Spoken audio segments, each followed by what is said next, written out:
আজকে আবার অর্ডার করেছিলাম এই ডমিনোজের পিৎজা অর্ডার করেছিলাম আর এই ডমিনোজের পিৎজা পাও। তো চলো তোমাদের সাথে আনবক্সিং করে ফেলি।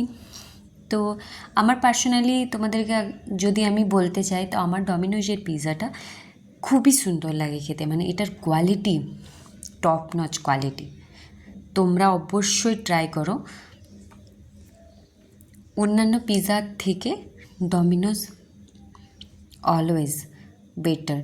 তো দেখো, অনেস্ট রিভিউ আমি বলছি তোমাদেরকে, তোমাদেরও কোন কোন জায়গার পিৎজা ভালো লাগে, কোন কোন ব্র্যান্ডের পিৎজা ভালো লাগে অবশ্যই কমেন্ট করে জানিও। তো আমি অর্ডার করেছিলাম veg pizza. Bye, thank you for watching, please do subscribe guys.